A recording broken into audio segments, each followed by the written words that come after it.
Assalamualaikum warahmatullahi wabarakatuh. Kami dari kelompok G kelas M013, mata kuliah Akuntansi Keuangan Menengah 1, akan menjelaskan mengenai chapter 10, Acquisition and Disposition of Property, Plant and Equipment. Pertama-tama, perkenalkan terlebih dahulu, anggota kami yaitu Chelsea Mariana Bibisono dengan NPM Mahir 052, Asratul Zuhro Rizkiki dengan NPM Mahir 065, Elina Fianti Lestari dengan NPM Mahir 137, dan saya Rosidia Miskia Mariam dengan NPM Mahir 162, Rida Anwar Kamala dengan NPM Mahir 163, dan terakhir ada Aninda Feliensa dengan NPM Mahir 204. Saya Chelsea Mariana Bibisono dengan NPM Mahir 052. Pada slide ini saya akan menjelaskan mengenai Property, Plant and Equipment.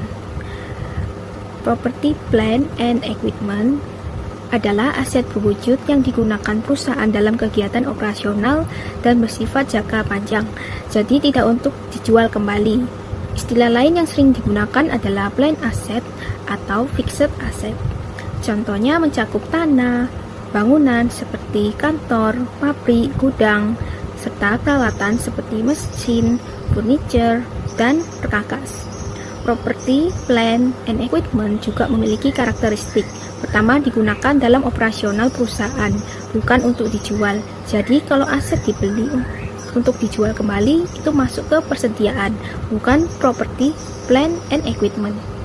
Kedua, bersifat jangka panjang dan biasanya disusutkan karena manfaatnya lebih dari satu periode. Ketiga, memiliki bentuk fisik atau berwujud.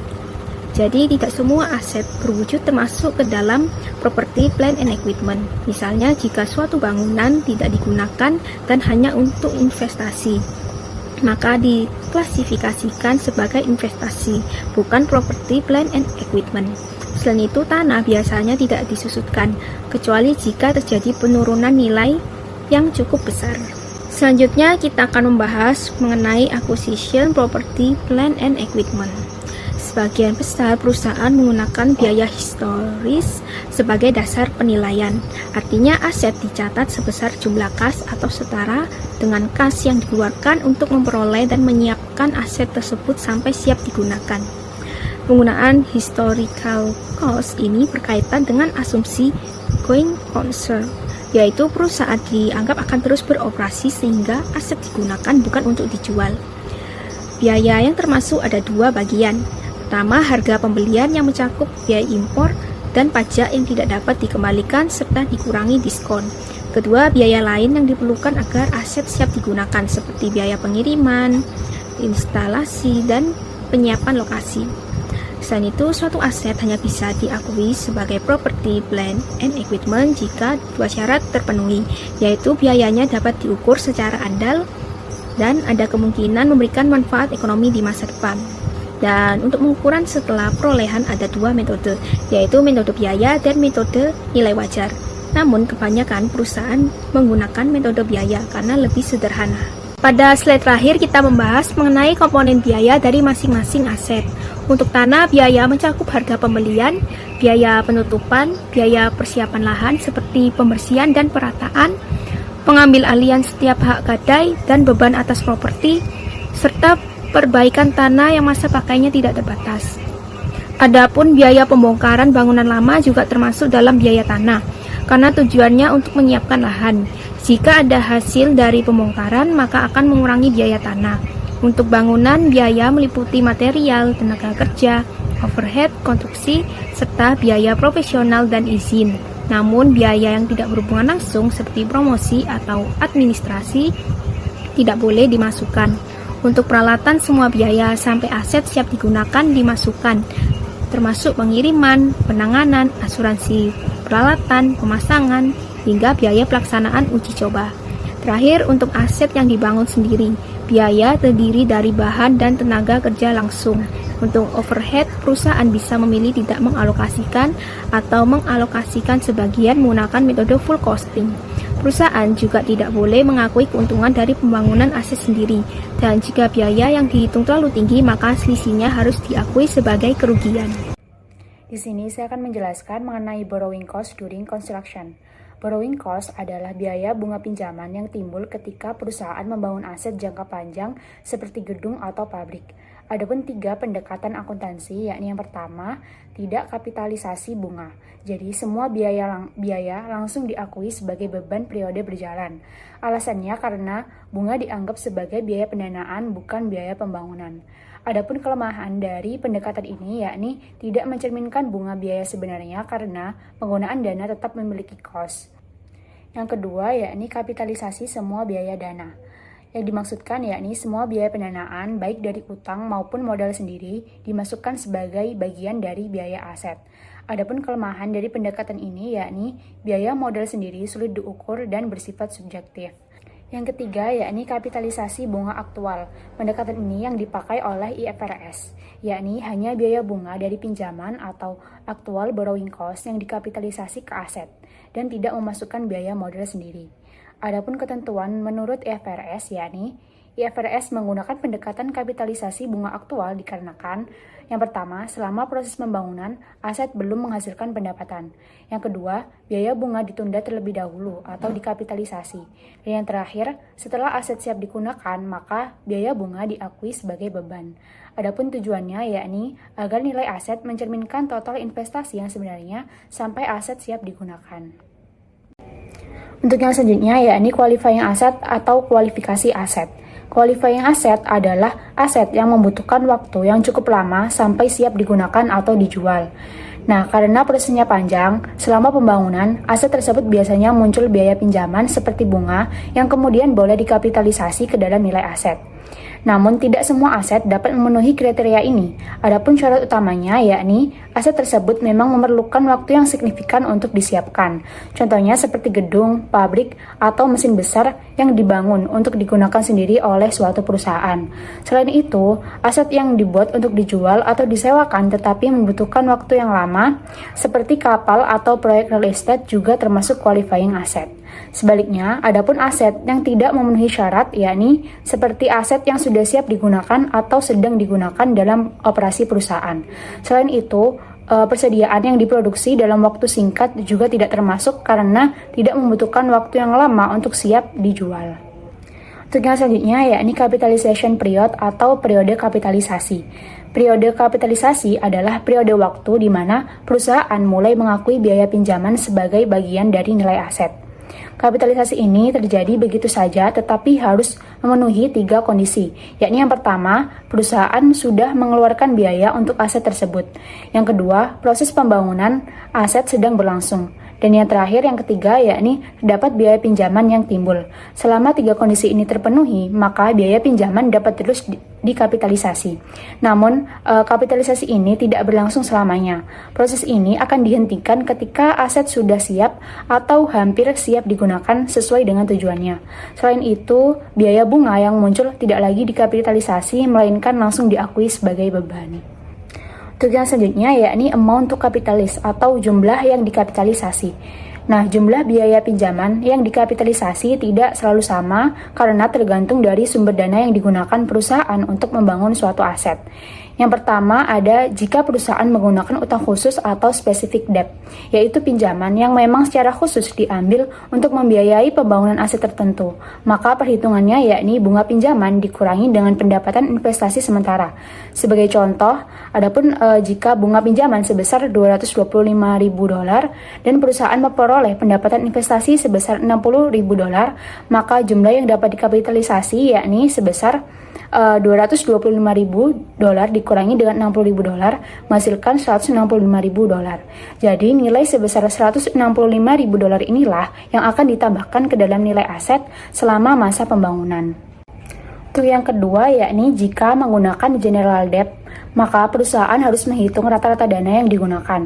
Sebagai contoh, adapun contoh kasus yakni Shala memiliki 2 kewajiban utang berikut yang belum lunas selama tahun 2022. Yakni yang pertama ada hasil bayar 10% sebesar $1 juta jangka waktu 5 tahun tertanggal 31 Desember 2018 dengan bunga dibayar setiap tahun pada tanggal 31 Desember. Yang kedua ada obligasi 12% senilai $1.500.000 dengan jangka waktu 10 tahun yang diterbitkan pada 31 Desember 2017 dengan bunga dibayarkan setiap tahun pada tanggal 31 Desember. Untuk menjawabnya, yakni langkah pertama kita menghitung average carrying amount atau rata-rata dana yang digunakan selama periode pembangunan.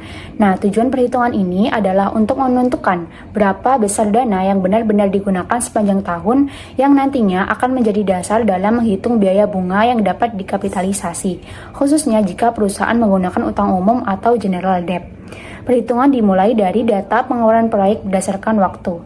Setiap pengeluaran tidak langsung dianggap penuh selama 1 tahun, tetapi disesuaikan dengan berapa lama dana tersebut digunakan. Sebagai contoh tadi, yang pertama ada pengeluaran pada 1 Januari sebesar $210.000 digunakan selama 12 bulan, sehingga $210.000 akan dikalikan dengan 12/12 dan hasilnya tetap $210.000. Kemudian pengeluaran pada 1 Maret sebesar $300.000 hanya digunakan selama 10 bulan, sehingga dikalikan 10/12 dan menghasilkan $250.000. Selanjutnya, pengeluaran pada 1 Mei sebesar $540.000 hanya digunakan selama 8 bulan, sehingga $540.000 akan dikalikan dengan 8/12 dan menghasilkan $360.000. Sementara itu, pengeluaran pada 31 Desember tidak dihitung karena tidak digunakan dalam tahun tersebut. Nah, setelah semua dihitung, maka hasilnya dijumlahkan dan diperoleh total sebesar $820.000. Nilai inilah yang disebut sebagai average carrying amount. Kesimpulannya, average carrying amount mencerminkan rata-rata dana yang benar-benar digunakan selama periode konstruksi. Dan angka ini yang nantinya akan digunakan sebagai dasar untuk menghitung bunga dari utang umum yang akan dikapitalisasi ke dalam aset. Untuk langkah yang kedua, yakni menghitung capitalization rate, yakni 10% didapatkan dari bunga wesel bayar dikalikan dengan nominal wesel bayar sebesar $1 juta dibagi dengan total semua hutang, yakni 2,5 juta, ditambahkan dengan 12% didapatkan dari bunga obligasi dikali dengan nominal obligasi, yakni $1,5 juta dibagi dengan jumlah bunganya, yakni $2,5 juta, maka capitalization rate sama dengan 11,2%. Untuk langkah yang ketiga, yakni kita menghitung bunga yang bisa dikapitalisasi. Didapatkan dari total average carrying amount dikalikan dengan capitalization rate, maka $820.000 dikali dengan 0,112, yakni sama dengan $91.840. Adapun jurnalnya, yakni buildings sebesar $91.840 dan interest expense sebesar $188.160 pada cash sebesar $280.000. Ada valuation of property, plants, and equipment. Pertama, ada cash discount, yaitu potongan harga jika perusahaan membayar lebih cepat dari jatuh tempo. Dalam akuntansi, diskon dicatat sebagai pengurang harga perolehan aset. Umumnya, meskipun diskon tidak diambil, tetap dianggap mengurangi biaya. Alasannya yaitu harga sebenarnya dari aset adalah harga tunai. Kedua, ada deferred payment contract, yaitu pembelian aset dengan pembayaran jangka panjang, cicilan atau wesel. Aset tidak dicatat sebesar total pembayaran, tetapi sebesar nilai sekarang atau present value. Jika bunga tidak dicantumkan, perusahaan menggunakan suku bunga pasar. Tujuannya agar nilai aset mencerminkan harga yang wajar saat ini. Ini adalah lump sum purchase, yaitu terjadi ketika beberapa aset dibeli sekaligus dengan satu harga total. Karena tidak ada harga masing-masing, perlu dilakukan pembagian. Cara alokasinya yaitu menggunakan nilai wajar relatif dari tiap aset. Artinya, aset dengan nilai lebih besar akan mendapatkan porsi harga lebih besar. Tujuannya agar setiap aset dicatat dengan nilai yang adil dan akurat. Penting untuk perhitungan penyusutan dan laporan keuangan. Seperti pada contoh, yaitu nilainya dihitung harga pembelian berdasarkan nilai wajar relatif. Baik, pada bagian ini saya akan melanjutkan pembahasan mengenai valuation of property, plant, and equipment. Sebelumnya sudah dibahas mengenai beberapa cara penilaian, dan di sini saya akan menjelaskan 3 pembahasan selanjutnya, yaitu ada issuance of shares, exchange of non-monetary asset, dan nanti dilanjutkan dengan government grants. Sebelumnya perkenalkan, nama saya Insurance Kiki dengan NPM akhir 065. Jadi yang pertama ada issuance of shares. Di sini perusahaan bisa memperoleh aset misalnya dengan berupa tanah, tapi tanah tersebut tidak menggunakan biaya kas, melainkan dengan menerbitkan saham. Nah, untuk pencatatan sendiri yang digunakan adalah menggunakan nilai wajar atau fair value. Karena hal itu yang paling mencerminkan dengan nilai sebenarnya. Kalau harga pasar sahamnya tersebut tersedia, maka kita bisa memakai harga saham tersebut. Tetapi kalau tidak ada, baru kita menggunakan nilai wajar asetnya. Contohnya, suatu perusahaan menerbitkan 5.000 saham dengan harga pasar $12 per lembar. Berarti nilai yang diberikan itu adalah 5.000 dikali dengan $12 tersebut yang menghasilkan biaya 60.000. Nah, nilai tersebut yang dicatat sebagai nilai tanah. Untuk selanjutnya, saya akan menjelaskan mengenai exchange of non-monetary asset. Ini terjadi ketika suatu perusahaan menukar aset lama, misalnya dengan mesin, ditukar dengan aset yang baru. Di sini kita perlu melihat apakah transaksi tersebut memiliki commercial substance, yang artinya apakah ada perubahan manfaat ekonomi atau arus kas. Kalau ada, berarti transaksi tersebut benar-benar berdampak. Jadi kita menggunakan fair value dan laba atau rugi langsung diakui. Tapi kalau tidak ada, maka berarti tidak ada perubahan signifikan, jadi kita memakai nilai buku atau laba tersebut tidak diakui. Contohnya ada nilai buku mesin lama seharga 8.000 dan nilai wajarnya 6.000. Kalau ada commercial substance berarti rugi 2.000 dan itu langsung diakui. Tetapi kalau tidak ada, maka rugi tidak diakui dan aset baru tetap dicatat sebesar 8.000. Baik, untuk selanjutnya masih ada pembahasan yang sama. Kita masuk ke bagian terakhir, yaitu government grants. Government grants ini merupakan bantuan dari pemerintah, bisa berupa uang, aset, atau yang lain yang biasanya diberikan dengan syarat-syarat tertentu. Nah, dalam akuntansi, bantuan-bantuan ini tidak langsung dianggap sebagai keuntungan, tetapi diakui sebagai pendapatan secara bertahap. Ada dua metode pencatatan. Yang pertama ada deferred income, yaitu di metode ini grant dicatat dulu sebagai kewajiban, lalu diakui sebagai pendapatan selama umur aset. Contohnya, jika sebuah perusahaan menerima grant sebesar 500.000 untuk aset dengan umur 5 tahun, maka setiap tahun akan diakui 100.000 sebagai pendapatan. Untuk yang kedua, ada asset reduction. Di sini grant langsung mengurangi nilai aset. Jadi nilai asetnya lebih kecil dan beban depresiasi tiap tahun juga ikut lebih kecil. Contohnya, jika harga aset sebesar 2 juta dan grant 500.000, maka nilai asetnya menjadi 1.500.000 dan depresiasi dihitung dari angka tersebut. Walaupun kedua metode ini berbeda, sebenarnya hasil akhirnya sama. Perbedaannya hanya ada pada pencatatan dan penyajiannya di laporan keuangan, seperti itu. Baik, selanjutnya saya Rida Nora Kamala akan menjelaskan tentang cost subsequent to acquisition atau biaya-biaya yang muncul setelah sebuah aset tetap diperoleh atau diakuisisi oleh perusahaan. Jadi kalian tahu nggak sih bagaimana kita harus mengalokasikan biaya-biaya tambahan ini? Apakah langsung dianggap sebagai beban atau tambahan ke nilai aset? Secara akuntansi, biaya setelah akuisisi ini baru bisa dialokasikan atau dikapitalisasi ke dalam nilai aset jika memenuhi dua kriteria utama. Yang pertama, biaya tersebut harus dapat diukur secara andal. Yang kedua, perusahaan harus mendapat manfaat ekonomi di masa depan.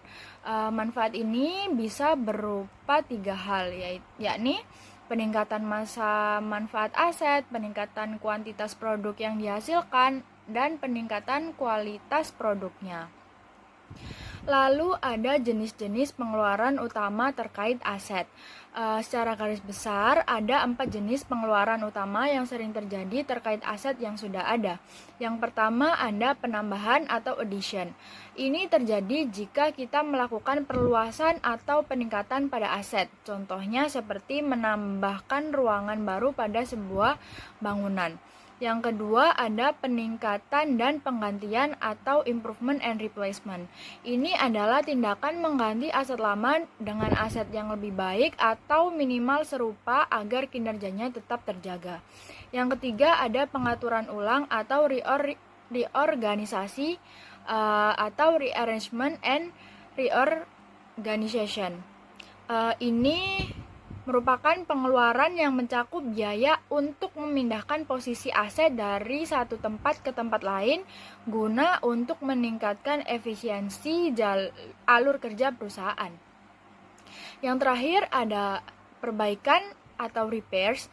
Ini adalah pengeluaran rutin yang tujuannya murni untuk menjaga agar aset tetap dalam kondisi siap beroperasi sebagaimana mestinya. Perbaikan juga ada dua, ada perbaikan biasa dan juga perbaikan besar. Setelah kita tahu jenis-jenis pengeluaran utama tadi, sekarang mari kita bahas bagaimana perlakuan akuntansi normalnya.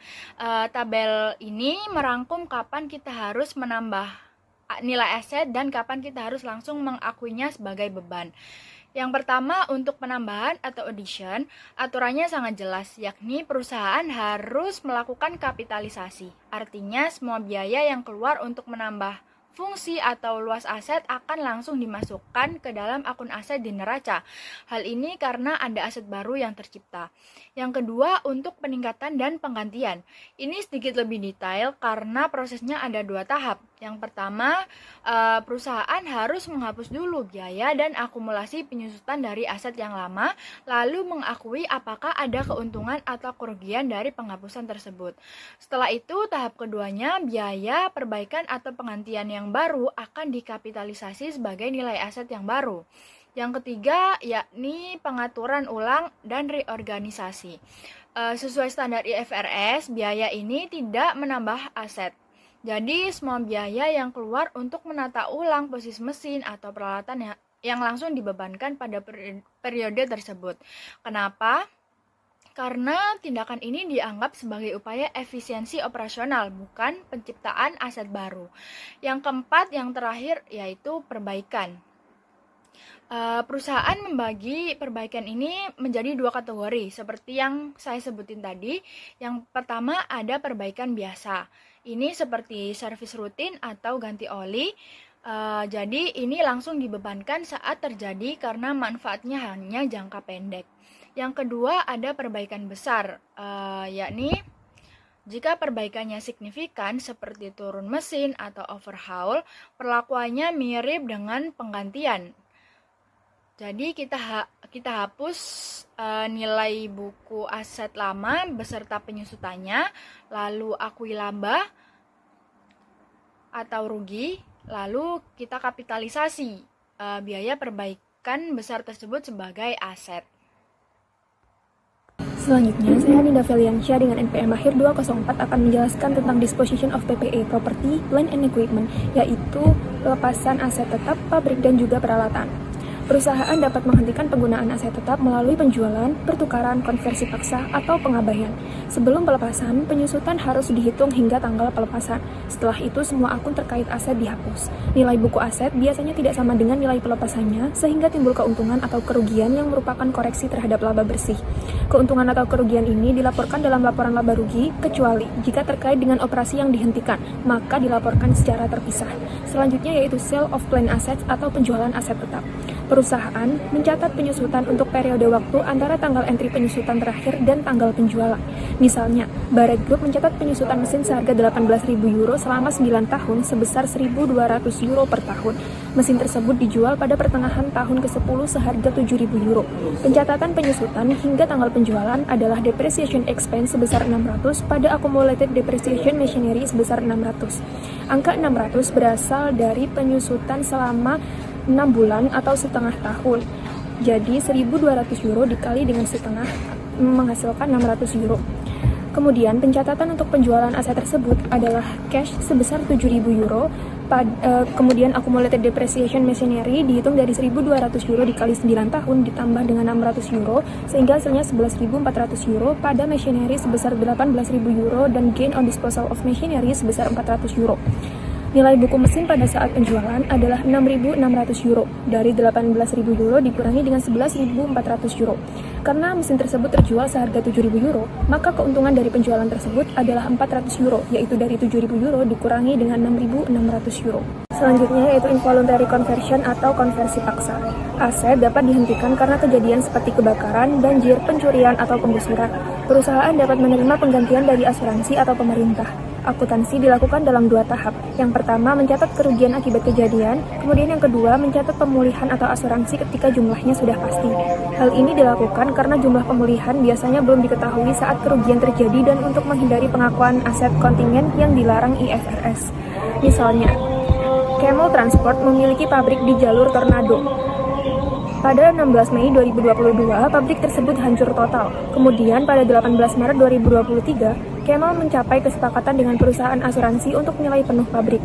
Saat kejadian, nilai tercatat bangunan adalah 3.500 juta dolar, yaitu biaya 6 juta dolar